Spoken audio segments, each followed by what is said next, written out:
Isaiah 53, the forbidden chapter.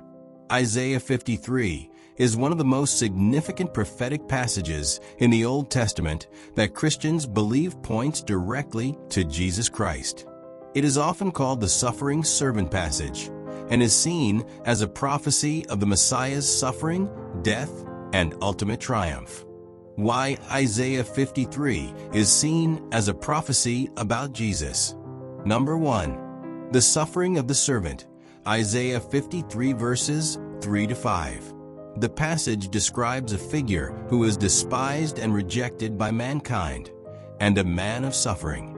Christians see this as a direct reference to Jesus, who was rejected by the Jewish leaders and suffered on the cross. Verse 5 says, "He was pierced for our transgressions. He was crushed for our iniquities. The punishment that brought us peace was on him, and by his wounds we are healed."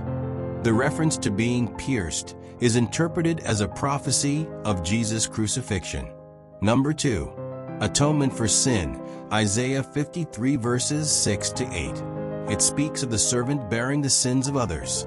The Lord has laid on him the iniquity of us all. This aligns with Christian doctrine that Jesus died as a substitute to take on the sins of humanity. Christ. Number 3. Death and burial. Isaiah 53 verse 9. The passage states that the servant was assigned a grave with the wicked and with the rich in his death. This is seen as a reference to Jesus being crucified between two criminals and being buried in the tomb of a wealthy man, Joseph of Arimathea. Number 4. Resurrection and justification. Isaiah 53 verses 10 to 12. The text says that after his suffering, the servant will see the light of life and justify many. Christians interpret this as a prophecy of Jesus' resurrection and the salvation he offers. Number 5. Therefore, I will give him a portion among the great, and he will divide the spoils with the strong. This suggests that after the suffering of the servant, he will be exalted and receive great honor. Christians see this as Jesus' resurrection and ascension to the right hand of God. Philippians 2 verses 9 to 11. God exalted him to the highest place and gave him the name that is above every name. The idea of dividing the spoils suggests a victorious outcome after battle, which aligns with Jesus' triumph over sin and death. Number 6. Because he poured out his life unto death. This speaks of the servant's total self-sacrifice, willingly giving up his life. Jesus did exactly this when he willingly endured crucifixion, shedding his blood for the forgiveness of sins. Matthew 26 verse 28. This is my blood of the covenant, which is poured out for many for the forgiveness of sins. Number 7. And was numbered with the transgressors. The servant is counted among sinners, though he himself is innocent. Jesus was crucified between two criminals, Luke 23 verses 32 to 33, fulfilling this prophecy literally. Number 8. For he bore the sin of many. The servant takes upon himself the sins of others. Christians see this as the foundation of Jesus' atonement. He carried the sins of the world. 1 Peter 2 verse 24. He himself bore our sins in his body on the cross. Number 9. And made intercession for the transgressors. The servant prays on behalf of those who sin. Jesus did this on the cross when he said, "Father, forgive them, for they do not know what they are doing." Luke 23 verse 34. Even now, the New Testament teaches that Jesus intercedes for believers before God. Romans 8 verse 34. Why Isaiah 53 is considered a forbidden chapter in Judaism. Avoidance in synagogues. Traditional Jewish synagogue readings skip Isaiah 53 in the regular cycle of Haftorah readings, prophetic readings. This has led some to speculate that it is avoided because of its apparent connection to Jesus. Different interpretations. Jewish scholars generally do not interpret Isaiah 53 as a prophecy about the Messiah. Instead, many Jewish interpretations say the suffering servant represents Israel as a nation, suffering for the sins of the world. This interpretation contrasts with the Christian view that sees the servant as an individual, the Messiah. Controversy and Christian evangelism. Many Christians have used Isaiah 53 as a key passage to witness to Jewish people about Jesus. Some Jewish scholars push back against this interpretation, arguing that it has been misunderstood. Despite this, some Jews, particularly Messianic Jews, Jews who believe in Jesus, see Isaiah 53 as clear evidence of Jesus being the Messiah.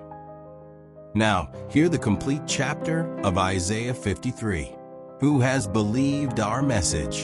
And to whom has the arm of the Lord been revealed? He grew up before him like a tender shoot, and like a root out of dry ground. He had no beauty or majesty to attract us to him, nothing in his appearance that we should desire him. He was despised and rejected by mankind, a man of suffering and familiar with pain, like one from whom people hide their faces. He was despised, and we held him in low esteem. Surely he took up our pain and bore our suffering. Yet we considered him punished by God, stricken by him and afflicted.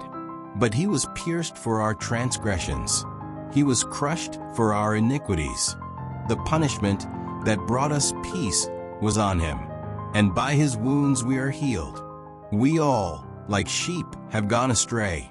Each of us has turned to our own way, and the Lord has laid on him the iniquity of us all. He was oppressed and afflicted, yet he did not open his mouth. He was led like a lamb to the slaughter, and as a sheep before its shearers is silent, so he did not open his mouth. By oppression and judgment he was taken away. Yet who of his generation protested? For he was cut off from the land of the living. For the transgression of my people he was punished. He was assigned a grave with the wicked, and with the rich in his death. Though he had done no violence, nor was any deceit in his mouth, yet it was the Lord's will to crush him and cause him to suffer. And though the Lord makes his life an offering for sin, he will see his offspring and prolong his days. And the will of the Lord will prosper in his hand. After he has suffered, he will see the light of life and be satisfied. By his knowledge, my righteous servant will justify many, and he will bear their iniquities. Therefore, I will give him a portion among the great, and he will divide the spoils with the strong, because he poured out his life unto death, and was numbered with the transgressors. For he bore the sin of many, and made intercession for the transgressors. In conclusion, Isaiah 53, when read through a Christian lens, perfectly aligns with Jesus' life, death, and resurrection.